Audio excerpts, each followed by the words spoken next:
voy a hacer yo aquí un pequeño sondeo de cómo están ustedes con las bacterias. Es decir, si recuerdan, porque esto es importantísimo y va a ser mucho más fácil que ustedes se aprendan los espectros de los antimicrobianos, que es uno de los aspectos fundamentales que se les va a preguntar. Entonces, solamente hay dos secciones en el aula. Vamos a hacer lo siguiente. Ustedes se van a llamar, no sé, ¿cómo se quieren llamar? Gran positivo. Pero no puede ser ese nombre por la dinámica. Otra cosa. Gran positivo. No, chica. No sé.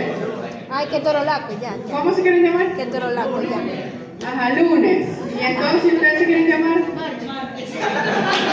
Así, no nos complicamos. Muy bien. Porque la dinámica va a ser la siguiente.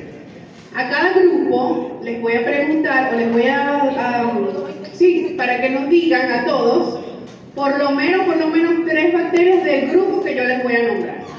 Pueden ser gram positivas, gram negativas, anaerobias, y en otras entran las que son otro tipo de bacterias.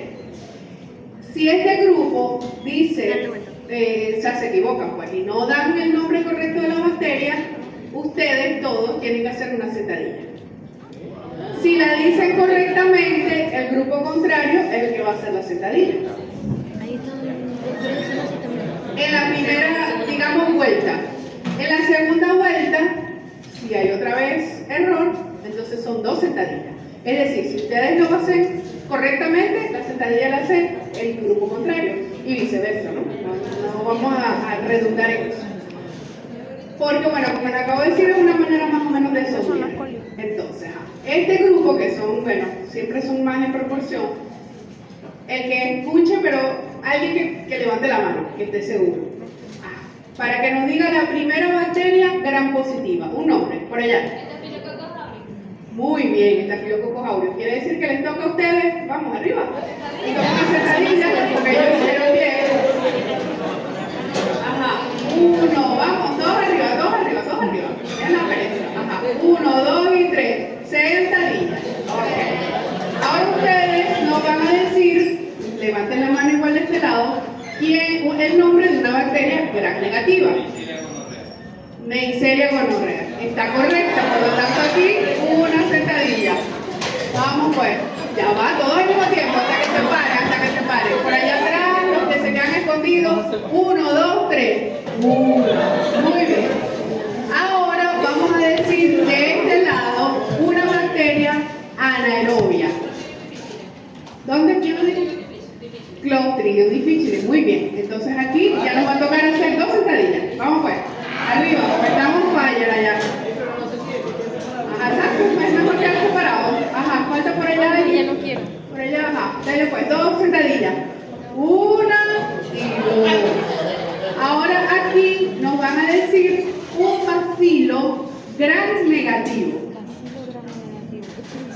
Bacilo gram negativo. Que le va a tocar sentadillas otra vez. Bacilo gram negativo. Cualquiera. ¿Cómo? No. Entonces van ustedes mismos a hacer 2 sentadillas. Otra vez. Como no respondieron, vamos a rebotar la pregunta para acá. Ajá, vamos pues rápido. 1 sentadilla, 2 sentadillas. Ajá. Ahora aquí. Escherichia coli, una de las más conocidas. Muy bien, otra vez 2 sentadillas. Porque ellos lo hicieron correctamente. Ajá, ¿cómo hacemos? Ajá. Levántense pues. Vamos pues. 3 ahora. 1. ¿Qué pasó? 2. No, porque ya es otra pregunta. 3. Muy bien, volvemos con ustedes. Ajá. Una bacteria gram positivo, bacilo gram positivo. ¿Para ellos o para nosotros? Aquí porque ustedes dijeron. Ajá. Bacilo. Bueno, está bien. Se entregan. Bacilo gram positivo. ¿No? Antes de pasarlo para allá, no hagan la sentadilla, que si ellos no responden, hacemos todo. Pero si ellos sí responden, ustedes de una vez les tocan 4. ¿Cómo? Bacillus andra. Bien, se salvaron. Entonces ustedes hacen la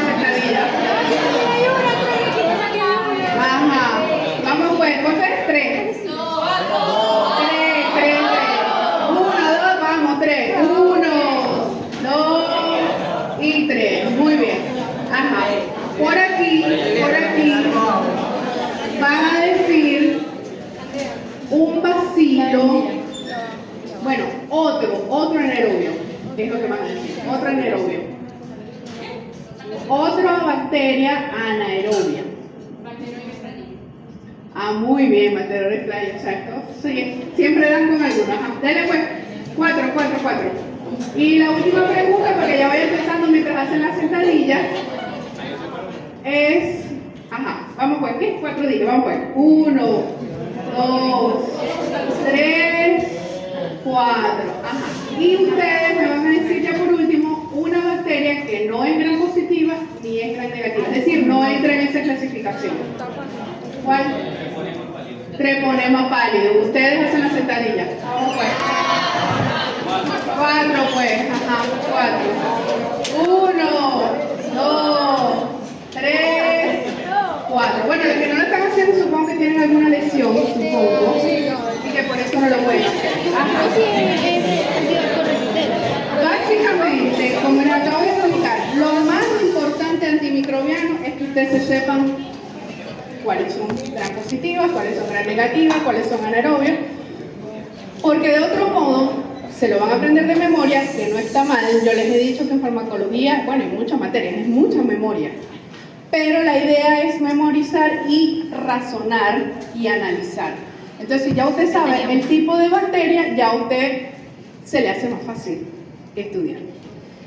Entonces, bueno, fíjense el esquema del que venimos, o del que ya les hablé en la primera clase. Hoy vamos a ver aquí los que inhiben la pared celular y vamos a ver las penicilinas. Fíjense que son varias.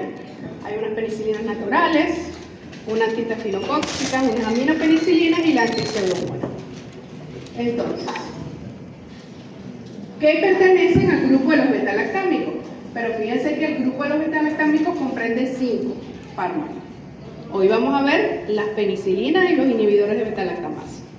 Una manera de saber cuáles son los beta-lactámicos con esta mnemotecnia. Pecamos P de penicilina, C de cefalosporina y carbapenémico, MO de monobactámicos. Y ahí no entran los inhibidores de la beta-lactamasa, pero son de ese grupo también.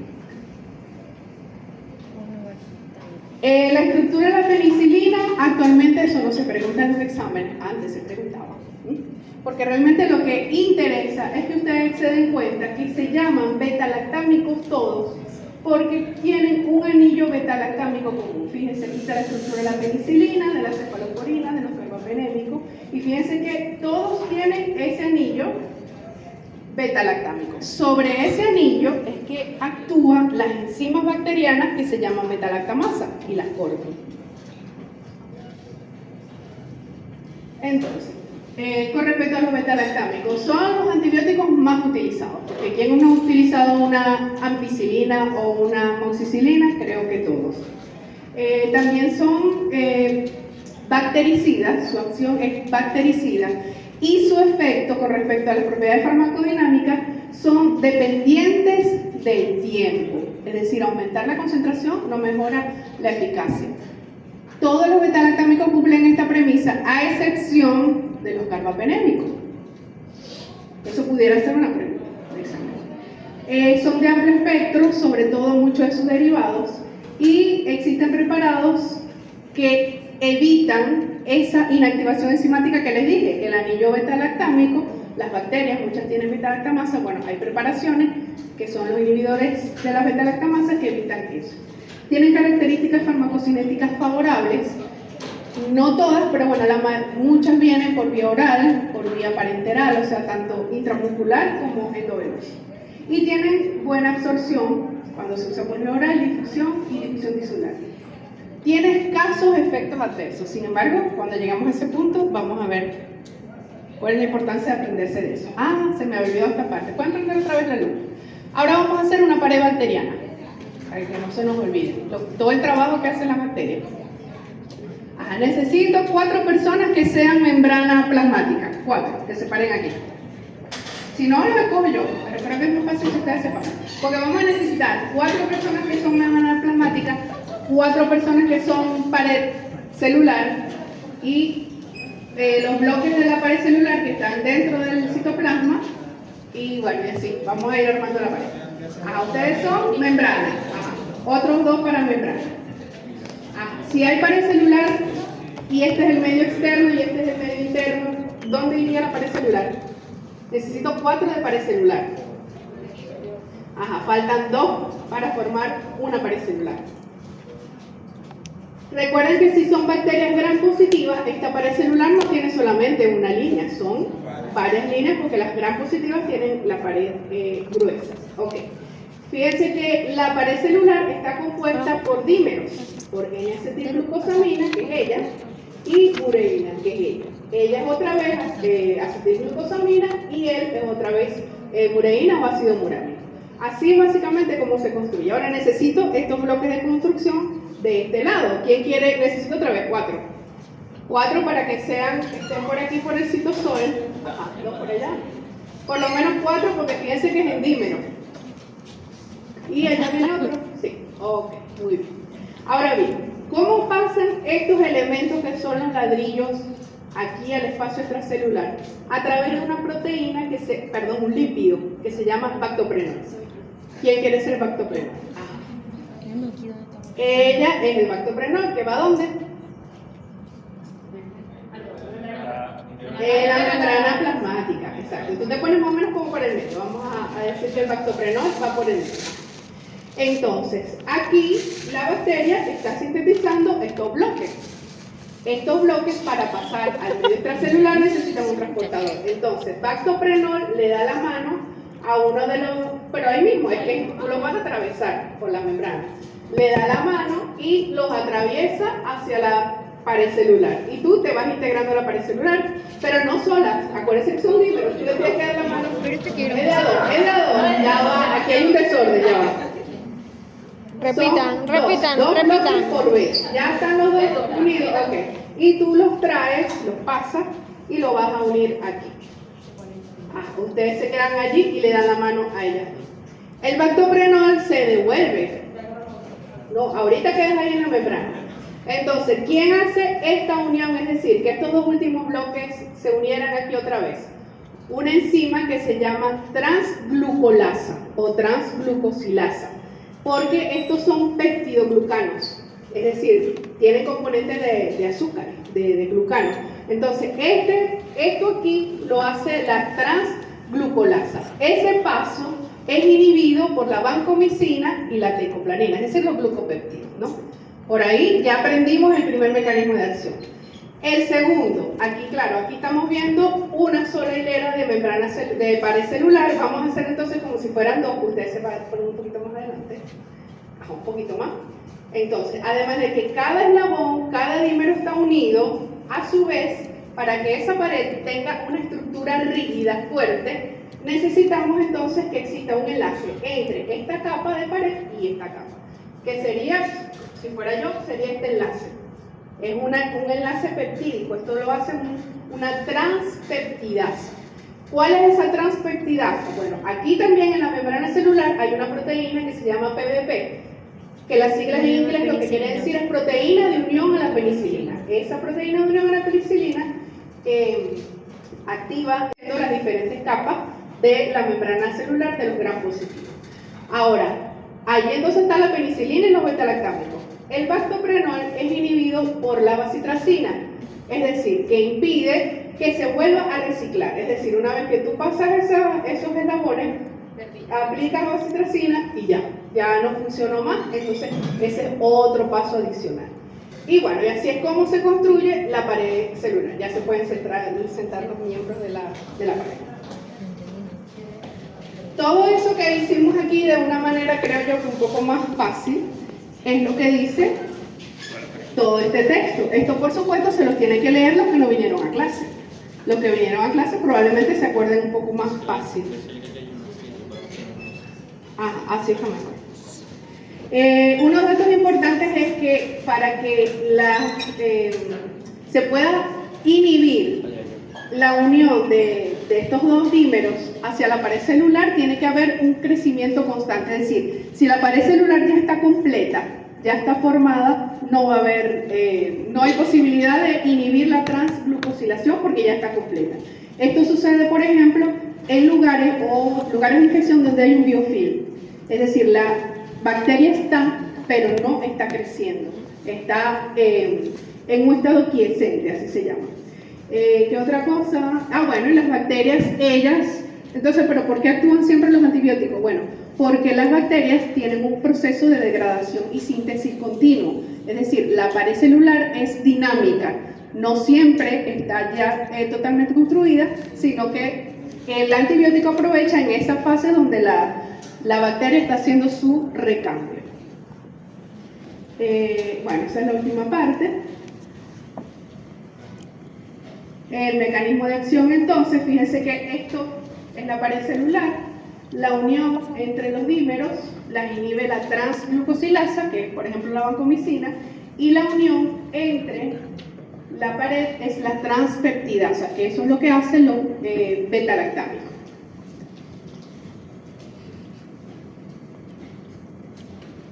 ¿Por qué se muere la célula? Porque justamente la pared celular constituye una barrera de defensa para la célula y si ésta está alterada o no se ha permitido que se sintetice correctamente, permite el paso de iones de agua, entonces sucede la lisis osmótica, se muere la bacteria. Bueno, por supuesto, hay un montón de mecanismos de resistencia de las bacterias a los beta-lactámicos. Aquí les voy a decir que el principal es la producción de beta-lactamasas, porque a pesar que ya existen fármacos inhibidores de la beta-lactamasa, las bacterias, desde el punto de vista cromosómico, algunas de ellas, sobre todo las gram negativas, bacilos gram negativos, son capaces entonces de codificar beta-lactamasas de espectro extendido, cuyas siglas es BLEB en español. Ese yo diría que es el más importante. Ahora fíjense, según ese cuadro, ¿cuál fue el primer antimicrobiano que se descubrió? Ajá, fíjense que hay una diferencia.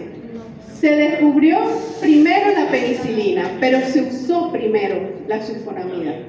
Es decir, en la Segunda Guerra Mundial, lo que utilizaban era solamente sulfonamidas. Al principio funcionó, pero fíjense la resistencia. El año en que se creó resistencia fue rápido.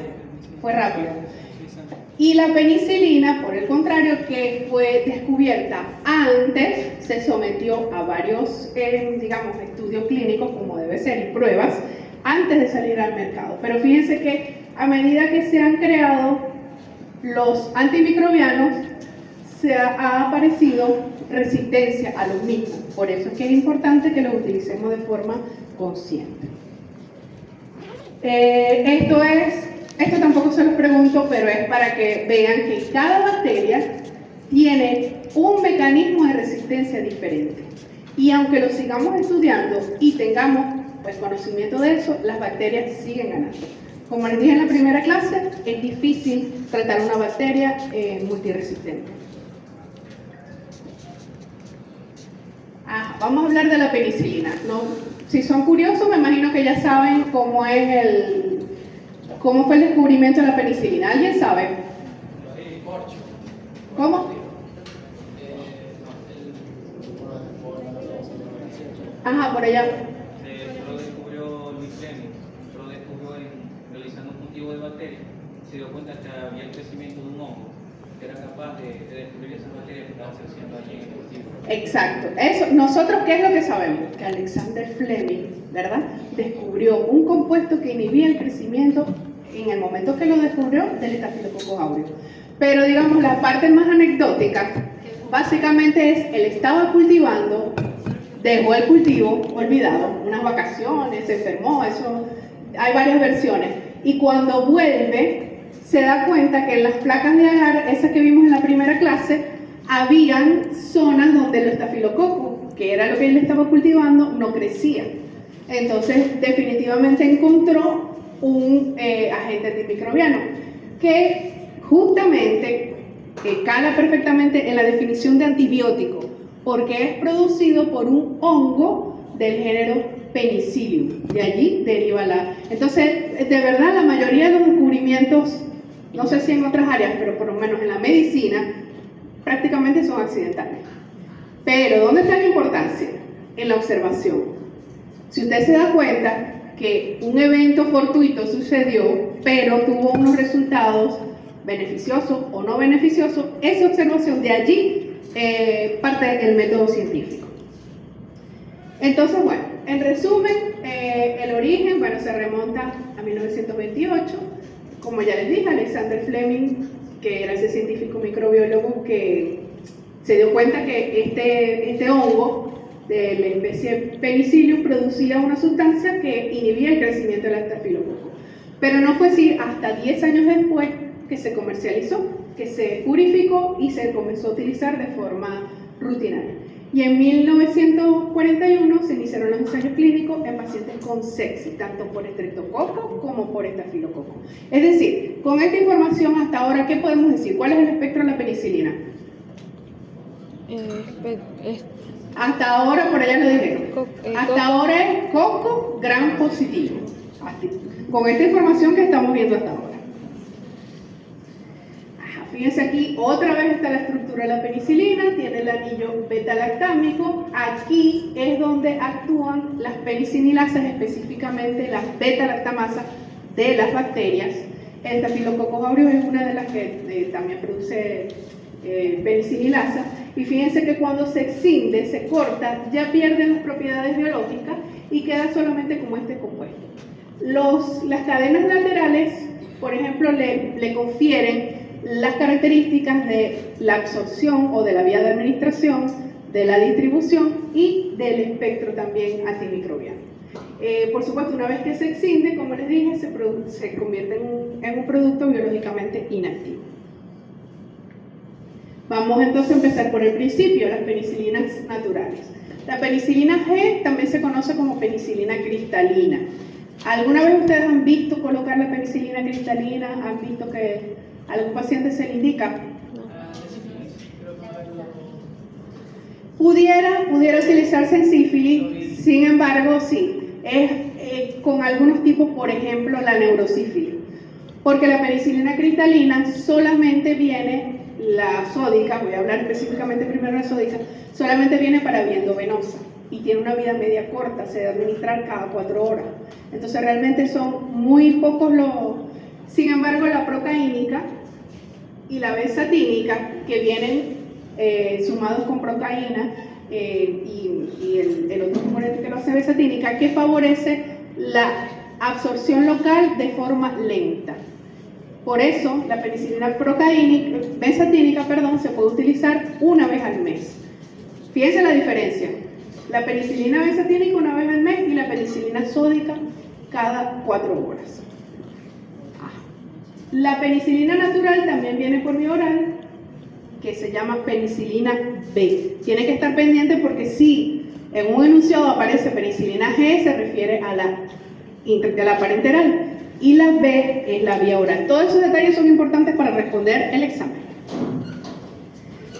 Tenemos las semisintéticas, que son las antistafilocóxicas. ¿Contra qué bacterias serán esas? El nombre se los dice. Pero específicamente estafilococo. Específicamente.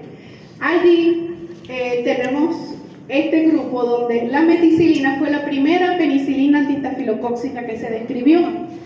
Ya no se utiliza, sin embargo, el adjetivo meticilina se utiliza para clasificar el Staphylococcus aureus en meticilino sensible, si la bacteria es sensible a las penicilinas antistafilocóxicas, y meticilino resistente, si como dice el nombre, son resistentes.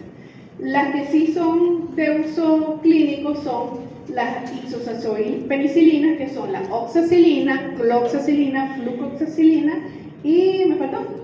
Dicloxacilina. ¿Han escuchado cualquiera de esas? Las de uso hospitalario generalmente es la oxacilina. Y recientemente volvió a llegar al país la flucloxacilina. En el grupo de las penicilinas está la de amplio espectro, son aminopenicilinas, es decir, ampicilina y amoxicilina. Y por último están las penicilinas de espectro extendido. ¿Extendido hacia quién? Hacia la pseudomonas. Entonces se llaman así, penicilina antipseudomonas. En ese grupo está la ticarcilina y la piperacilina. Es importante aprenderse esos nombres y saber a cuál. Si usted le aparece flucloxacilina, ya usted sabe que eso es una penicilina antiestafilocóxica, cuyo espectro principalmente viene dado para el Staphylococcus aureus. Entonces, esa fue la clasificación de todas las penicilinas. Vamos a entrar en algunos detalles de la penicilina G. La penicilina G es de espectro reducido y mixto. Fíjense que actúan en aerobios estrictos y facultativos, especialmente bacterias gram positivas, pero cocos gram negativos. Entonces, otro ejemplo de bacteria gram positiva, ¿cuál es? Gran positiva. Streptococcus pyogenes, que es un ejemplo. ¿Cuál otro? Streptococcus pneumoniae, exactamente. Todo lo que lleva streptococo de nombre. Y coco gram negativo, la que nombraron por allá, Neisseria gonorrhoeae. ¿Y cuál otro? Neisseria meningitidis. Entonces ya fíjense que sin haber visto la tabla, ya ustedes, si saben cuáles son las bacterias gram positivas, gram negativas, aerobias, etc., ya ustedes pueden ir entendiendo sin necesidad de ser un puñal que se aprendan y luego se les olvide, para que no, justamente para que en su práctica no se les olvide más. También es efectiva, su espectro cubre los anaerobios estrictos, excepto el bacteroide frágil. Entonces, así es como uno se la aprende. Penicilina, todos los anaerobios, con excepción del bacteroide frágil. Y también tiene espectro contra otro tipo de bacterias, como son las espiroquetas, dentro de las cuales nombraron por allá el Treponema pallidum. ¿Existe alguna otra? Leptospira y Borrelia burgdorferi. Entonces, aquí empiezan las tablas. Las tablas no es más que eso que acabamos de hacer. Fíjense, la penicilina, el espectro, aquí tenemos en este primer cuadro las bacterias gram positivas. ¿Contra cuál funciona? Según ese cuadro. Contra todas, excepto estafilococo. Ya aquí vamos a aprender, para que no pregunten eso en el examen, la nomenclatura del Staphylococcus aureus meticilino sensible y meticilino resistente. Porque justamente cada fármaco, cada antimicrobiano que vamos viendo puede funcionar contra un tipo de estafilococo y no contra el otro. Entonces, fíjense, ahí tenemos todas las bacterias gram positivas que son cocos. ¿Hasta dónde son los cocos allí? ¿Dónde se hace el corte de hasta aquí son cocos y aquí ahora empiezan bacilos? En Anthrax empiezan los cocos. Hasta aquí son cocos. Y a partir de allí para abajo son bacilos. Entonces, se puede preguntar en el examen, por ejemplo, para tal germen, claro, son gérmenes los más comunes. Funciona y se le ponen las opciones. Con respecto a los gram negativos, ¿contra cuál funciona la penicilina? Solamente contra los cocos gram negativos, ya se lo habíamos inferido, ¿verdad? Y son resistentes todas las demás bacterias gram negativas. Todas las demás, ahí las tienen. Con respecto a los anaerobios estrictos, tiene buen espectro, excepto bacteroides frágiles. Aquí lo tienen. Aquí está, aquí está. Y funciona contra las diferentes espiroquetas, que ya se sabían algunas. Bueno, sí, básicamente las nombraron las tres. Entonces, ¿para qué vamos a utilizar penicilina de primera elección? En primer lugar, faringitis estreptocóxica. ¿Ustedes conocen personas que tengan amigdalitis pultácea que les indican una penicilina procaínica o besatínica? O ustedes mismos, me imagino. Bueno, porque realmente sí es la primera elección. ¿Inyectamos a todas las personas que tienen faringitis estreptocóxica? No. Algunas les damos tratamiento bioral. Entonces, también es de primera elección en endocarditis, cuando es ocasionado por Streptococcus viridans o enterococo, pero acuérdense que las endocarditis nunca se tratan con monoterapia. Se debe usar un metalálcamico, en este caso penicilina, más un aminoglicósido. Y de esa forma, ¿qué tipo de interacción se hace allí? Una sinergia. También se utilizan infecciones por anaerobios, excepto el Bacteroides fragilis, sífilis, actinomicosis e infección por Pasteurella multósida. Que bueno, ¿quién tiene Pasteurella multósida? Ajá, el hocico de los perros y de los gatos. Entonces, eso es una bacteria que aunque no es humana, pues nosotros estamos relacionados sobre todo en casos de accidentes. Las penicilinas antistafilocóxicas. Ya, que me faltó. Había hecho un arreglo, pero bueno, ahora vamos con el segundo grupo que aparece de este lado de la lámina. Las penicilinas antistafilocóxicas, que como dice su nombre, se crearon o se modificaron contra el Staphylococcus aureus. Entonces, fíjense, tienen acción contra ese germen, pero son menos eficaces contra otras bacterias que sí son sensibles a la penicilina. En general, no tienen acción contra enterococos, otros bacilos gram positivos, y no tienen acción sobre anaerobios, a excepción del Streptococcus. Y su uso ha disminuido por la aparición de cepas de Staphylococcus aureus meticilino resistente. Si dice meticilino resistente, es que las penicilinas antistafilocóxicas no tienen efecto sobre ella. Profesora, pero ¿solamente las antistafilocóxicas o todas las penicilinas? Es que aquí estamos hablando de las me estás hablando del Staphylococcus aureus. No. ¿De qué me estás hablando? Por ejemplo, tenemos un Staphylococcus aureus meticilino resistente. ¿Es resistente a las penicilinas antistafilocóxicas o a todos los géneros de penicilina? Cuando hablamos de meticilino resistente se refiere a penicilinas antistafilocóxicas. Entonces aquí tenemos la comparación. La primera columna ya la vimos, que es la penicilina G. Aquí se trata de ver cuál es la diferencia de la penicilina antistafilocóxica con respecto a la penicilina G. Entonces fíjense que básicamente la única diferencia es que funciona contra Staphylococcus aureus meticilino. Aquí está en español y aquí está en inglés. Estas siglas, que les vuelvo a repetir, se las tienen que conocer, porque generalmente así es como salen en el examen. No puedo escribir meticilino, Staphylococcus aureus meticilino sensible. Estos son además nomenclaturas universales. Donde usted lo lea, usted sabe a qué se está refiriendo. Y fíjense que el meticilino resistente, que es lo que estabas preguntando, tampoco funciona. La penicilina antistafilocóxica. Entonces, solo en gram positivo, solo contra Staphylococcus aureus. ¿Qué pasa contra los gram negativos? ¿En qué se diferencia de la penicilina? No tiene acción, no tiene acción contra ninguno. Y con respecto a los anaerobios, la penicilina G sí tiene espectro contra los anaerobios, la G, excepto Bacteroides fragilis, mientras que la penicilina antistafilocóxica no funciona contra los anaerobios, pero tiene su excepción. Sí funciona contra el Streptococcus. ¿Y ustedes saben dónde está el Streptococcus? ¿En qué parte del cuerpo? En la boca.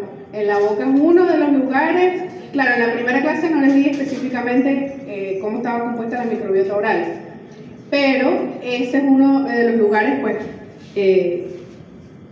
donde está el Streptococcus. ¿En qué otro lugar están los anaerobios en el cuerpo? Intestino. En el intestino. Muy bien. Entonces, eso fue con respecto a las penicilinas estafilocóxicas. El otro grupo que sigue de penicilinas semisintéticas son las aminopenicilinas. Básicamente, el término amino se refiere a ampicilina y a amoxicilina. Su espectro es amplio y es mixto. Tiene mejor actividad contra gram negativos, incluye algunas enterobacterias. El enterococo y el enteromonocitógeno son más sensibles, y también funciona contra el anaerobio. De hecho, es mejor que la penicilina G. Y tiene varias ventajas. Uno, que puede ser administrado oral, que ya es una ventaja, y otra que también se administra de vía parenteral y se puede hacer el switch de penicilina, de tratamiento inyectado a tratamiento por vía oral. Entonces, bueno, aquí tienen la estructura, que básicamente en la cadena R extralateral es lo que hace que una sea ampicilina y otra sea amoxicilina. ¿Serán lo mismo las dos? ¿Qué creen ustedes? En muchas cosas sí. Yo diría, o mejor dicho, está descrito que en la mayoría. Ahora vamos a ver la diferencia de la ampicilina, amoxicilina, cualquiera de las dos, con respecto a la penicilina G. ¿En qué vemos semejanzas o diferencias? Se parece mucho. Se parece mucho el espectro en cuanto a gram positiva. Y aquí es donde le digo, la faringitis estreptocóxica no siempre se utiliza penicilina G inyectada. Tenemos esta alternativa de utilizar el tratamiento. ¿En qué casos le darían ustedes a una faringitis estreptocóxica vía parenteral o vía oral? ¿Qué se les ocurre? ¿En caso de presentar alergia ante la penicilina? No, en caso de alergia ya vamos a hablar de eso, pero básicamente, porque va a depender del tipo de reacción, pero ya si tiene alergia no la vamos a usar. ¿Qué creen ustedes otra? La persona no puede discutir. Exacto, lo que hablamos que la vía de administración de cada fármaco va a depender también del paciente. Si el paciente no puede tragar, no le dé un antibiótico o un antimicrobiano vía oral, si existe la posibilidad de un inyectado. Entonces, pero fíjense que con respecto a Staphylococcus aureus es lo mismo. No funciona. El estafilococo es resistente. Con respecto aquí a las gram negativas, ¿qué decía la descripción? Que era efectiva contra algunos gram negativos, incluyendo algunas enterobacterias. Entonces, ahí está la diferencia. Fíjense que aquí, estas son eran resistentes a la penicilina G. Sin embargo, se puede utilizar para el Haemophilus influenzae y la Escherichia coli, se puede utilizar amoxicilina o ampicilina. Estas vienen solas, si ustedes ya saben esa parte. ¿Cómo pueden venir la presentación? Ajá, puede venir combinada con inhibidores de la beta-lactamasa. Y eso generalmente le cambia el espectro. Ajá, puede ser ampicilina sulbactam o puede ser amoxicilina ácido clavulánico. ¿Qué otra diferencia vemos o semejanza? Tiene efecto sobre la salmonela, la Shigella. Aquí este es otro grupo, en este trío, Salmonella, Shigella y Proteus mirabilis, que pudiéramos utilizar ampicilina o amoxicilina. Pero Serratia, salmonella, Con respecto a las anaerobias, ¿en qué se parecen o en qué se parecen? Se parecen mucho, mucho, mucho. ¿En qué se diferencian? Básicamente tienen el mismo espectro. Entonces, ¿cuándo vamos a utilizar aminopenicilina o amoxicilina, ampicilina? En infecciones de vías respiratorias, cuando el causante sea Streptococcus pneumoniae. Y fíjense que el Streptococcus pneumoniae, así como el Staphylococcus aureus, puede ser penicilino resistente. Y estas son las siglas. Este es sensible, penicilino sensible. Pero si dice pen-R, es que penicilino resistente. También se utiliza para endocardititis bacteriana, igual que la penicilina G, combinado con un aminoglicósido. En infecciones por enterococcus, combinado con aminoglicósido. En infección por Helicobacter pylori, especialmente, o mejor dicho, exclusivamente la amoxicilina. Sin embargo, al menos en nuestro medio, la amoxicilina se mal utiliza, es decir, la gente, no sé, le duele la muela, utiliza amoxicilina un solo día, se lo automedica y no lo usa más. Entonces, actualmente en las guías de tratamiento para Helicobacter pylori cada vez se usa menos, porque además que no es el único antimicrobiano, el Helicobacter pylori es una bacteria que vive en el estómago, en pH ácido, y generalmente necesita tratamiento de 4 fármacos. 3 antibióticos y un inhibidor de la bomba de protones. Por infecciones por Pastorela multósida, cuando son heridas por mordeduras, en listeriosis, actinomicosis y erisipela. Entonces, la misma pregunta. Si un individuo tiene una herida por un perro, el perro lo mordió en el antebrazo, ¿qué deberíamos utilizar? ¿Penicilina G inyectada o amoxicilina o ampicilina? ¿Qué creen ustedes? Lo mismo, va a depender. Si la herida es pequeña, se ha podido hacer un buen aseo, probablemente podamos utilizar. Ahora, si necesitamos que aumenten las concentraciones en plasma, más rápido, ¿qué deberíamos hacer? De repente una combinación. Le damos unas primeras dosis endovenosas y luego lo pasamos por viola. Eso generalmente así es como se manejan los antibióticos. Aquí están las combinaciones ampicilina surfactant y amoxicilina clavulánico. Son muy buenas para infecciones respiratorias altas, otitis, rhinosinusitis, pero también para las neumonías cuando son causadas por Haemophilus influenza y Moraxella catarrhal. También se utiliza, fíjense, la amoxicilina y la ampicilina sola. ¿Tenían efectos sobre Staphylococcus aureus? No tenían, eran igualitos a la penicilina G, pero si le agregamos amoxicilina, si le agregamos el ácido clavulánico o el surfactant, podemos tratar Staphylococcus aureus meticilino sensible. También se pueden utilizar en infección urinaria por estas dos bacterias gram negativas y al fin encontramos a alguien contra el que podamos, con el que podamos matar al bacteroide frágil. ¿Es con amoxicilina, ampicilina? Sí, pero con el... Ajá, sola no, combinado. Ahora vamos a ver esto mismo, pero en los cuadros. Bueno, los cuadros vienen después. Todos. Y por último, la penicilina antiseudomona. ¿Contra quién va dirigida?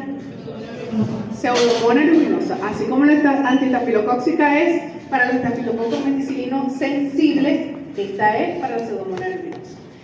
Fíjense que son menos potentes que las aminopenicilinas contra los cocos gram positivos. Son menos potentes, pero tendrán efecto contra los gram positivos. Podría ser mediana. Pudiera ser. Son menos potentes, pero no dice que no funcionan. Son activas contra bacilos gram negativos, porque ¿qué es la Pseudomonas aeruginosa? Es un bacilo gram negativo. No fermentado. Porque por aquí. Y esta pudiera utilizarse también para Enterobacter, Proteus, indol positivo, Providencia y Morganella. Y por supuesto es activo contra Pseudomonas, que por eso fue que se le colocó ese nombre. Y de los dos que hay, ticarcilina y piperacilina, la ticarcilina es un poco menos eficiente o eficaz para el tratamiento de las infecciones graves. Hay infecciones que no sean graves por Pseudomonas aeruginosa. Por lo general, Mayoría son graves porque son nosocomiales. Eso es lo que tendemos a pensar, pero fíjense que la Pseudomonas aeruginosa es microbiota del oído, del conducto auditivo externo. O sea, se los digo porque justamente yo he visto pacientes que se otorrean, se les ha cultivado en la secreción que sale por el conducto externo y entonces reporta una Pseudomonas aeruginosa, pero el paciente no tiene fiebre, no tiene sepsis, es decir, no tiene una infección grave y muchas veces se decide, bueno, ¿qué hacer? Si no está mal, lo voy a hospitalizar porque estas antipseudomonas son exclusivas de estas penicilinas antipseudomonas, solamente vienen por vía parenteral. Entonces ahí es donde empieza. Voy a hospitalizar a este paciente solo para cumplir un tratamiento de la Pseudomonas aeruginosa. En el capítulo de hoy la respuesta va a ser sí, porque hoy no vamos a ver ningún otro antimicrobiano que funcione contra la Pseudomonas, pero sí existe y no necesariamente de forma inyectada. Entonces aquí ya está resumido la ticarcilina y la piperacilina. Con respecto a los gram positivos, fíjense, ¿tiene sensibilidad? Sí. El el enunciado lo decía, son menos eficaces, pero que contra los gram negativos que las aminopenicilinas. Eso era lo que decía, ¿verdad? Pero fíjense que aquí hay una diferencia, que el Enterococcus fecalis puede ser tratado con piperacilina, pero no con picarcilina. Y fíjense que siendo las dos la misma, denominación, que es penicilina de Pseudomonas, ya aquí hay una diferencia. Eso es algo que ustedes tienen que anotar en sus resúmenes, porque como es mucha información, que es lo más importante que ustedes saquen o resalten la característica de cada antimicrobiano. Funciona, a pesar que es contra Pseudomonas, funciona contra Staphylococcus aureus, meticilino sensible y resistente. No funciona. Entonces fíjense que aquí cala perfectamente el término de que porque tenga el más amplio espectro, no quiere decir que sirve para todo. Y bueno, los otros, entonces contra gram positivo, sí, pero es menos eficiente o eficaz que las aminopenicilinas. Con respecto a los gram negativos, si ya dice antiseudomonas, ya ustedes saben que la Pseudomonas aeruginosa es un gram negativo. Entonces, ¿solamente cubren la Pseudomonas? Aquí lo tienen. Aquí estas son resistentes, pero existen otras bacterias gram negativas contra las que se pueden utilizar. Que fíjense que este grupo no está incluido ni siquiera en las aminopenicilinas, sino que solamente la antiseudomonas amplía el espectro para la gram negativa, incluyendo la Klebsiella, el Enterobacter, el Citrobacter y la Serratia. ¿Qué otra diferencia ven? La piperacilina Los cirrotas no sé, pero Que en general la piperacilina tiene el espectro más amplio que la ticarcilina, ¿verdad? Siendo incluso del mismo grupo. Y lo que la caracteriza principalmente, ¿qué ven ahí? Que hasta ahora no había ninguna otra penicilina que funcionara contra Pseudomonas aeruginosa. Esa es su característica principal, pero no la única. Recuerden que puede utilizarse para otras bacterias gram negativas. Y con respecto a los anaerobios que vemos ahí, se parece a la penicilina G. Siempre lo comparamos con esta primera. ¿O es diferente? No, se parece a la penicilina G. Se parece. ¿Pero qué? Pero la piperacilina vuelve a ser superior a la ticarcilina en el actinomycin. Y el Bacteroides fragilis le sirve, le funciona. Para ninguno. Otra vez, la antiseudomonas uno pudiera pensar que es la que cubre todo, pero fíjense que tiene sus excepciones. El Staphylococcus aureus principalmente, y ahora aquí el Bacteroides fragilis. De lo que hemos visto hasta ahora, ¿qué podemos hacer por una infección por Bacteroides fragilis?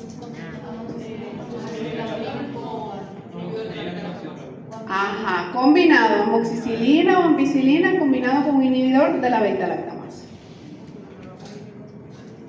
Con respecto a la farmacocinética, como ya les adelanté, pues algunos preparados vienen vía oral, como la penicilina B, como la amoxicilina y la ampicilina, como la flucloxacilina, dicloxacilina y cloxacilina.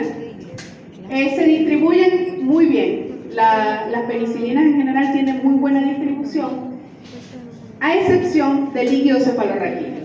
Entonces, ¿ustedes creen que si nosotros tenemos una meningitis por Neisseria meningitidis, deberíamos utilizar penicilina? Sí, deberíamos. Sí, porque, exactamente, porque en sitios como líquido cefalorraquídeo, ojos y próstata hay poca penetración en condiciones normales. Pero si hay una meningitis, evidentemente hay ya una inflamación con una alteración de la barrera hematoencefálica, y entonces allí si pudiera penetrar el beta-lactámico en las meninges. Se considera categoría B de la embarazada. Recuerden que no hay ningún antimicrobiano hasta ahora que sea de categoría A. Y se excreta por leche materna, que es algo que hay que tener en cuenta. Porque fíjense, para que un individuo tenga alergia a un fármaco mediado por IgE, que eso es lo que es alergia, siempre debería haber una sensibilización previa. ¿Qué es la sensibilización? Que usted Recibió penicilina la primera vez, no le pasó nada, pero estaba creando inmunoglobulina específica. Recibió una segunda vez, tampoco le pasó nada y está creando más inmunoglobulina específica. Y de repente la tercera administración tiene una reacción de alergia. Entonces, ese es los pasos que debe seguir la alergia. A veces, cuando encontramos un lactante de 6 meses que efectivamente tiene alergia a la penicilina y la mamá dice que nunca ha recibido ni ampicilina ni amoxicilina, una de las formas que podemos explicar esto es si de casualidad el bebé nació por cesárea, el obstetra le colocó ampicilina sulbactam a la mamá y las penicilinas ven que pueden excretarse por la leche materna. Se metabolizan poco, exceptuando las antiestafilocóxicas y la anticedomona, es decir, las dos que tienen nombre propio, hay que ajustar si hay insuficiencia hepática. IH es insuficiencia hepática. Esa es otra de las siglas que no se puede preguntar durante el examen, porque generalmente quien lo pregunta es quien no viene a clase.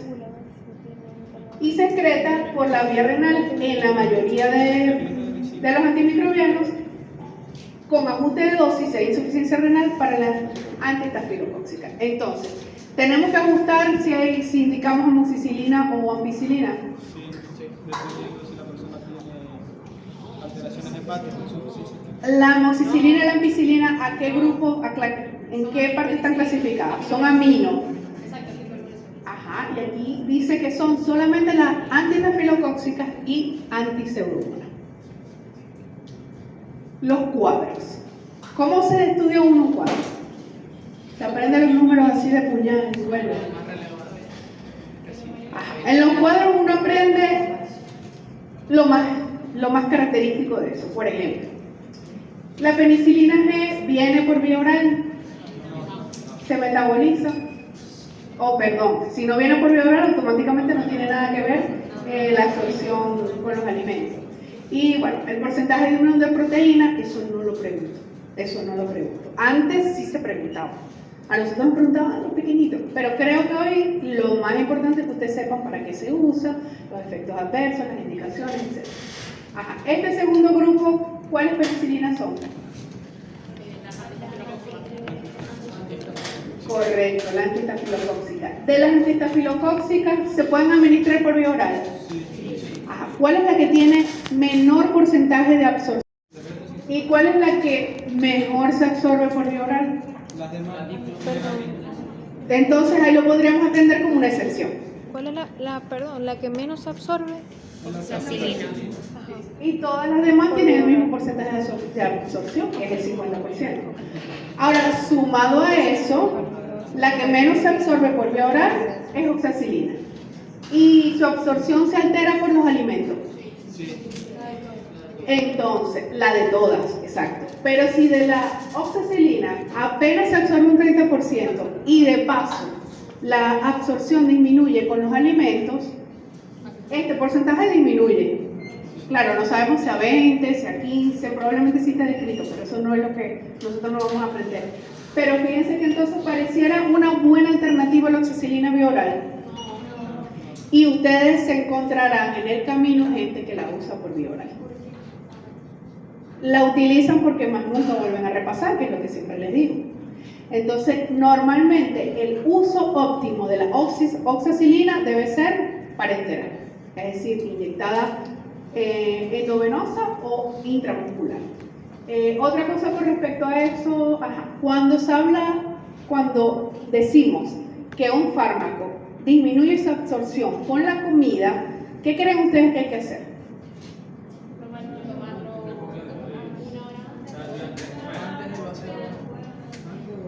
Eso lo tenemos que escribir en el recipe del paciente. Por ejemplo, alejado de la comida está bien, pero es como muy amplio.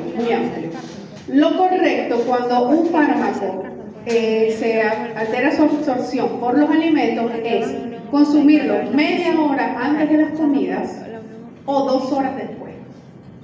Esa es la forma correcta. Si queremos que este 30%, en el caso de la oxacilina, no disminuya más, que ya 30% es poco, porque fíjense que además, no me acuerdo si en el siguiente, pero bueno, la oxacilina por vía oral hay que administrarla 4 veces al día. ¿Será fácil que no coincida con alimentos? No es muy fácil. Ajá. En este segundo grupo, ampicilina, amoxicilina, que se llaman ¿cómo? ¿Cuál es el título de ellas? Ellas son aminopenicilinas. ¿Cuál se absorbe mejor por vía oral? La amoxicilina. Por mucho, 75%. Y No se además de eso, no interfiere con la administración de alimentos. Entonces, realmente, yo no sé si ustedes lo han notado, pero realmente por eso, esa es una de las razones por las que utilizamos más amoxicilina que ampicilina. Porque la posología de administración es mucho más cómoda y vemos que se absorbe mucho mejor. Y por último, las antipseudomonas se administran por vía oral. No. Hasta ahora no.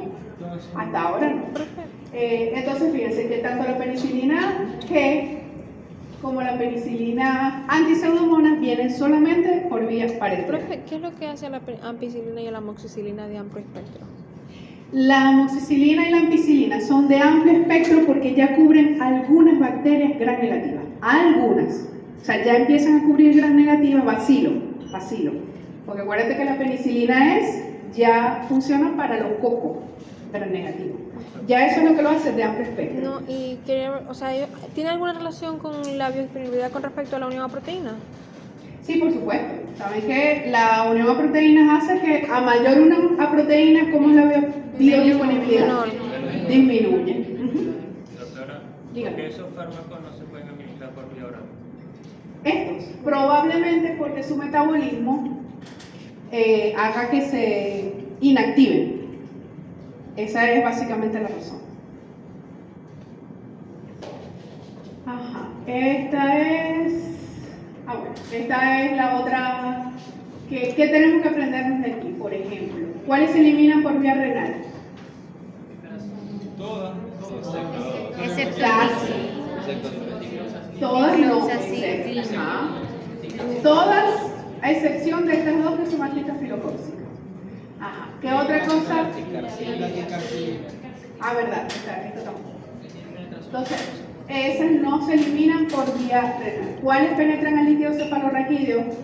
La penicilina, la Claro, estamos hablando de condiciones normales, ¿no? Sin inflamación. Aparentemente todo. O mejor dicho, la que tiene mayor porcentaje de concentración de líquido cefalorraquídeo. Piperacilina. Tenemos la piperacilina. Ahora, si tenemos una infección, vuelvo a repetir, por Neisseria meningitidis, ¿deberíamos utilizar piperacilina? Cubre el espectro, pero no es la primera elección. Es más o menos lo que creo que ahora sí me pueden entender un poco mejor. No podemos matar una cucaracha con una bazooka. Si utilizamos una bazooka, ¿vamos a matar la cucaracha? Sí. Por supuesto, pero vamos a matar la cucaracha y todo el perímetro de alrededor, porque una bazooka hace mucho daño. Ese es el principio por el cual tenemos que, a pesar que los antibióticos sean de amplio espectro, tienen sus indicaciones precisas. No podemos utilizarlos igual. Una faringitis estreptocóxica. Vamos a utilizar penicilinas antipseudomonas. ¿Funcionará? Probablemente, pero esa no es la indicación. Entonces ustedes también se podrán encontrar, ahora que ustedes son estudiantes, algunos médicos que siguen utilizando de esta forma los antimicrobianos. Y lo que estamos haciendo es aumentando la resistencia antimicrobiana, favoreciendo los efectos adversos y etc. ¿Qué otro dato aquí importante? Bueno, creo que esos dos son los más importantes. Bueno, fíjense que de la vida media deriva el tiempo de administración. ¿Cuál es el que tiene menos vida media? Penicilina G. La penicilina G. Y por eso les dije, eso hay que administrarlo cada 4 horas. El paciente sí o sí tiene que estar hospitalizado. Porque ¿quién puede ir a un ambulatorio o a algún lugar para que le cumplan un antibiótico cada 4 horas? Los efectos adversos de este grupo de penicilina. En general son bien tolerados. La verdad que nunca, ahora que yo lo estoy pensando, no he leído un trabajo local, puede ser de un hospital específico, puede ser incluso entre estudiantes de medicina, de cuál realmente es la prevalencia de la alergia a la penicilina. Porque las personas confunden alergia con otro tipo de reacción adversa. Y ustedes saben que hay diferentes tipos de reacción adversa. Hay algunas que son propias del fármaco y que son, digamos, las esperadas, y están como la reacción de hipersensibilidad, que eso es como una lotería. No sabemos quién pudiera tener alergia. Pero bueno, creo que está sobrediagnosticado porque bueno, las personas acostumbran de generación en generación, si el abuelo tuvo alergia a la penicilina, que no se pudo, digamos, confirmar, entonces los hijos de ese abuelo tampoco usan penicilina por lo mismo, los nietos y así vamos. Fíjense que lo más frecuente es la reacción de hipersensibilidad, o sea, dentro de lo poco frecuente, porque en general son muy seguros. El problema es que pudiera ser desde síntomas leves, como una urticaria, como un angioedema, que es inflamación de párpados, de labios, hasta una anafilaxia, que es el síntoma más grave. Vamos a ir leyendo aquí. Fíjense, para saber de una alergia, generalmente la reacción es inmediata, desde los primeros minutos de administración hasta los 30 minutos. Si un paciente tiene un efecto adverso en ese tiempo, podríamos decir sin ningún tipo de examen que eso fue una reacción alérgica. La gravedad es variable, como ya les dije. Generalmente lo más común es el exantema maculopapular, urticaria, puede haber fiebre, broncoespasmo, puede llegar incluso a haber vasculitis. En adultos no sé qué tan frecuente es, pero en los niños hay un tipo de vasculitis que se llama púrpura de Knox-Chorley, que son lesiones violáceas, pero solamente de la cintura para abajo. Y generalmente están asociadas con estos antimicrobianos, que son los betalactámicos, pero también con los AINE. Y pueden llegar a ser tan graves como dermatitis foliativa, angioedema y la anafilaxia. Dígame. Knox-Chorley, se escribe H-E-N-O, diéresis de sobre la O, C-H. Y Chorley, S-C-H. Fíjense una cosa, que por ahí cuando contestaban, si utilizábamos una o la otra, fíjense que puede haber reacción cruzada entre penicilinas. ¿Por qué puede ser eso? ¿Por qué creen ustedes? Porque la estructura básica es la misma. Las cadenas laterales, que son las que les confieren el espectro, algunas propiedades farmacocinéticas, es lo que las diferencia. Pero si la alergia, que generalmente es al anillo betalactámico, puede haber reacción cruzada. Si hay reacción cruzada, ¿ustedes volverían a utilizar la penicilina? Yo diría que depende. Si tuvo apenas un exantema maculopapular con una inyección de penicilina G, de repente podemos probar una ampicilina o una amoxicilina vía oral. De repente. Pero si el paciente tuvo una anafilaxia con la inyección, todos los betalactámicos están prohibidos. Prohibidos. Y eso siempre hay que preguntar. Y fíjense que aquí estoy hablando no solo entre las penicilinas, que por supuesto es más lógico, pero también está entre los betalactámicos. La cefalosporina, que es lo que vamos a ver en la próxima clase, pudiera haber una reacción cruzada hasta un 7%. No es el 100%, pero yo siempre me pregunto, ¿queremos arriesgarnos que ese 7% de ese paciente pueda tener un efecto adverso? Yo creo que no. En números, 7% no suena poco, pero son 7 de cada 100. No sabemos quién va a tener esa lotería.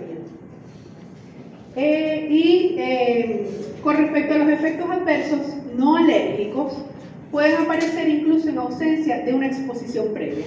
Por lo que les expliqué, las alergias siempre tiene que haber una sensibilización, es decir, estamos en contacto con el fármaco y vamos desarrollando la sensibilidad. Las otras respuestas, como por ejemplo la penicilina, puede producir trombocitopenia autoinmune.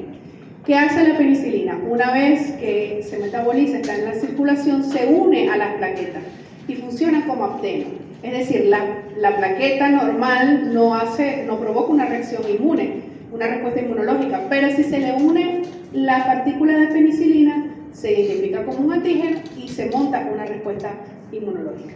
Entonces, la penicilina puede tener cualquier tipo de reacción adversa inmunológica, alérgica y no alérgica.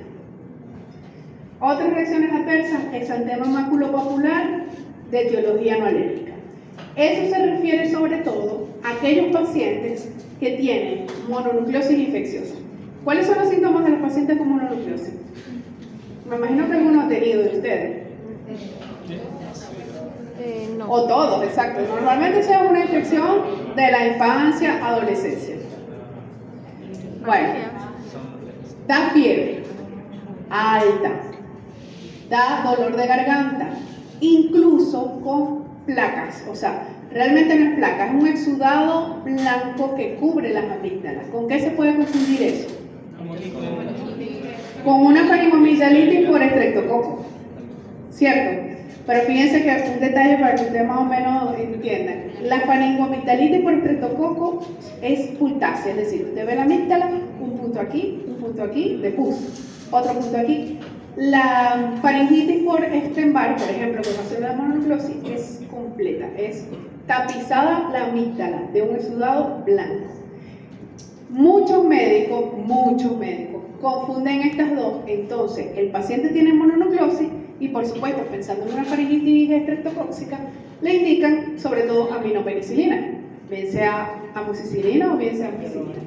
Y posterior a esto aparece la reacción maculopapular. ¿Cómo van a interpretar eso cualquier médico? ¿Cómo se interpreta eso? ¿Qué fue lo que le pasó al paciente? Tenía mononucleosis, bueno, faringitis, se le dio amoxicilina y comenzó con un exantema papular. Lo que van a pensar es que es una alergia. Enseguida, entonces volvemos a lo mismo, se sobrediagnostica la alergia y eso es simplemente el efecto que tiene la amoxicilina en un paciente que tiene virus, una infección viral. No es una alergia, es eso. Es exantema de etiología no alérgica. Hay otras como alteraciones gastrointestinales, náuseas, vómitos, la diarrea. En una de las últimas clases traigo un cuadro de cuáles son los antimicrobianos por frecuencia que producen diarrea por antibiótico. Y la amoxicilina y la ampicilina están en este cuadro. Por supuesto, dosis dependiente y puede llegar incluso a producir una colitis pseudomembranosa. Si utilizamos en dosis altas o por tiempo prolongado, incluso aunque esté indicado, las penicilinas, ¿qué hacemos con la microbiota? ¿Qué pasará con la microbiota? Vamos a decir que también matamos a esas bacterias buenas. Si la disminuimos, entonces otro de los microorganismos que coexisten en la microbiota son los hongos. Entonces se aprovechan los hongos. ¿Qué le pasa a ese paciente? Empieza a tener candidiasis oral, o si es niño puede tener candidiasis del área del pañal. Entonces fíjense que, ¿y cómo se mejora eso? ¿Cómo creen ustedes? Si ya se puede suspender, hay que suspenderlo y mejorar un poco más rápido con el uso de probióticos. En algunos casos puede aumentar las transaminasas, sobre todo por la oxacilina. Se han descrito casos de hepatotoxicidad y depresión de médula ósea. De todo eso que le leí, ¿cuál les suena a ustedes que es más característico de las penicilinas?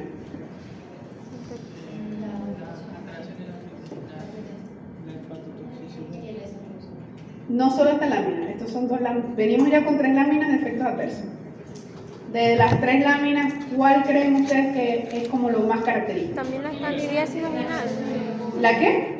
La candidiasis. También podría ser la candidiasis vaginal, profe. Ajá. Fíjense, claro, esta es la primera, ¿no?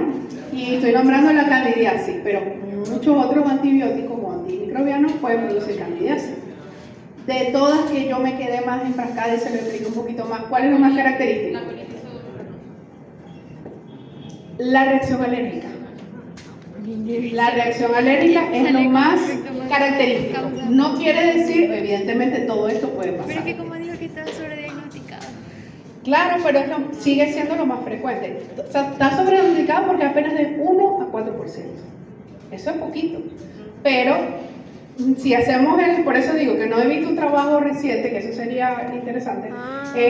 No he visto un trabajo reciente, por ejemplo, entre estudiantes de medicina con reacción alérgica a la penicilina. Con las otras no, porque también pueden dar otros antibióticos, pueden tener las mismas reacciones. Exactamente. En cambio, el exantema es más característico de las penicilinas. O sea, las reacciones alérgicas o el exantema maculopapular es una de las cosas, sobre todo la reacción alérgica, es una de las cosas más características de la penicilina. Bueno, aquí, fíjense, pueden alterar la función plaquetaria, puede producir hipocalemia, específicamente la ticarcilina. Eso es solo de la ticarcilina, no de lo demás. Pueden ser neurotóxicos, sobre todo cuando hay insuficiencia renal y no se ajusta la dosis. Intramuscular. De las presentaciones inyectadas, la penicilina G, procaínica y benzatínica, que se administra por vía intramuscular, vienen combinadas con procaína y benzatina. Estos dos solventes son sumamente espesos. ¿Algunos se han inyectado eso? Bueno, eso queda un líquido lechoso que realmente hay que inyectar con una aguja gruesa, y si no se hace de forma correcta podemos tener los efectos adversos, por ejemplo una reacción inflamatoria local que incluso puede semejar un absceso si no se administra intramuscular. Cuando ustedes empiecen a inyectar intramuscular, ustedes tienen que introducir la aguja completa, con esto y con cualquier otro, ¿no? Pero específicamente con esto porque sí pueden tener reacción adversa en el lugar. Y puede llegar incluso a aumentar la transaminasa. ¿Por qué será eso? ¿Cómo se explica inyección intramuscular, aumento de transaminasa? ¿Por qué será? ¿Qué tendrá que ver una cosa con la otra? En el músculo ahí tenía. Por la ruptura anterior. Porque músculo también tiene se transaminasa. inyecta intramuscular, no se hace con la profundidad adecuada. Hay lisis de las células musculares alrededor, y esa lisis puede aumentar las transaminasas. Y si se administra por vía endovenosa, puede ocasionar flebitis o tromboflebitis. ¿Qué es la flebitis? Aumento de la Por definición, inflamación de la vena. ¿Y qué será la tromboflebitis? Un trombo un coágulo en esta inflamación. Ajá, no solamente hay inflamación, sino que también hay producción de un trombo local. Voy a aprovechar de decirles esto no es pregunta de examen nunca, pero esto es algo que yo creo que ustedes tienen que saber. Lo preferible con cualquier fármaco endovenoso, y en este caso los antimicrobianos, es nunca cumplir los embolos, a pesar que hay indicación en alguno de ellos, como vamos a ver en la próxima clase. Lo ideal siempre es cumplirlo en un cilindro. ¿Los han visto ya? Un cilindro o bureta calibrada, ¿verdad? Que yo sé que a veces entre los estudiantes hay enfermeras y enfermeros. Pero bueno, lo ideal es cumplirlo en un cilindro diluido y con una velocidad de infusión que sea por lo menos de 20 minutos. Por lo menos. Como les digo, eso no está descrito para todos los antimicrobianos, pero si ustedes lo hacen así, no van a tener el efecto adverso propio de la administración. A veces no es una alergia, ni es una tromboflebitis porque le cayó mal el antibiótico, sino por la manera de administrar, bien sea en dilución o bien sea en velocidad. Con eso terminamos las penicilinas. Y hoy vamos entonces a adelantar o a ver también los inhibidores de las beta-lactamasas. Estos inhibidores se llaman ácido clavulánico, sulbactam, tazobactam, y hay otro que se llama avibactam. Generalmente todos en general no tienen actividad intrínseca, es decir, nunca administramos ácido clavulánico solo, ni sulbactam solo, siempre vienen combinados. Pero hay una excepción que no la dice todavía. Tienen similitud estructural con los beta-lactámicos y ya vamos a ver por qué. Son potentes inhibidores competitivos de la mayoría de las beta-lactamasas y tienen actividad máxima contra beta-lactamasas de la clase A. ¿Quiénes producen beta-lactamasa de la clase A? Los estafilococos, el Haemophilus influenza, el Neisseria gonorrhea, el Salmonella, Shigella, el Escherichia coli y Klebsiella pneumoniae. Estas de clase A son codificadas por plásmidos. Esto quiere decir, esas bacterias intrínsecamente vienen ya con esa resistencia, con esa beta-lactamasa de espectro extendido. No viene codificada en su cromosoma, es que adquieren esa resistencia por un plásmido. Mientras que no funcionan contra las beta-lactamasas de clase C, que la produce este otro grupo de bacterias, Enterobacterias, Citrobacter y Pseudomonas, por lo general inducibles y codificadas en los cromosomas. Entonces, si habláramos de beta-lactamasas, ¿cuáles serían las más resistentes? La de clase C. Y en algunos cultivos deberían reportarse, por ejemplo, la bacteria, el nombre de la bacteria, normalmente escriben BLE, como les dije, que esa es otra sigla que también se tiene que saber, que es la BLEE, que es beta-lactamasa de espectro extendido, y reportando igual la sensibilidad, pero obviamente no les va a decir si es de clase A o de clase C, eso no se los va a decir. Pero si ustedes ven la bacteria, ustedes ya pueden inferir qué tipo de beta-lactamasa es. Inhiben las beta-lactamasas cromosómicas de bacteroides y de moraxella también. Esto era lo que yo les estaba diciendo. Por sí solas no tienen actividad antibacteriana, a excepción del sulbactam, que es intrínsecamente activo contra la Cinetobacter. Protegen a la penicilina de la hidrolización por inactivación y están disponibles en estas, digamos, combinaciones. Estos son algunos nombres comerciales que todavía están vigentes y por supuesto hay muchos otros nombres comerciales. Fíjense que aquí, como no le hacemos publicidad a nadie, cuando ustedes utilicen un nombre comercial, lo correcto es colocarle esa imagen. Entonces, fíjense aquí.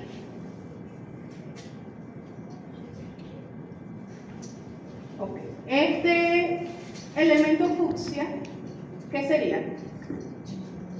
Esta es la membrana celular de la bacteria. El antibiótico. Este es el antibiótico, el betalactámico, la penicilina, la amoxicilina o ampicilina solos. Y entonces, esto verde, ¿qué sería? Como dice ahí, la beta-lactamasa, por supuesto. Si utilizamos un antimicrobiano que no tenga inhibidor de beta-lactámico, simplemente la beta-lactamasa extiende el anillo beta-lactámico. Lo rompe y ya pierde su eficiencia, o sea, ya no es eficaz contra las bacterias. ¿Qué hace el inhibidor de beta-lactamasa? Es un inhibidor suicida. Simplemente, como tiene la misma estructura, está disponible para las beta-lactamasas. La beta-lactamasa actúa sobre él, dejando libre el beta-lactámico y de esta forma puede ejercer su mecanismo de acción. ¿Que cuál era? De estos. Los beta-lactámicos. Así grande, inhibición de la pared celular. ¿Y subtítulo cuál es? ¿Cómo lo hace? Inhibe la actividad de la transpeptidasa bacteriana. Ahí está, es un inhibidor suicida. Qué loca. Por último, ¿en qué va a mejorar el espectro la adición de inhibidores de beta-lactamasa? Hasta ahora, bueno, aquí hay una combinación de bacterias gram positivas, gram negativas. ¿Hay alguna diferencia, por ejemplo, amoxicilina, ampicilina solo, con amoxicilina ácido clavulánico y ampicilina sulbactam? Que por lo menos la amoxicilina y la ampicilina en la Bacillus fragilis es resistente, pero en la combinación del inhibidor beta-lactámico. Fíjense que muchas que son sensibles o resistentes, porque hay cepas sensibles y resistentes, todas llegan a ser sensibles. Empezando aquí con el Staphylococcus aureus meticilino sensible. Entonces, ¿qué podemos utilizar, viendo la clase de hoy, para el Staphylococcus aureus meticilino sensible? ¿Podemos utilizar cuál en primer lugar? Una del grupo de las penicilinas antistafilocóxicas. ¿Qué otra cosa podemos usar?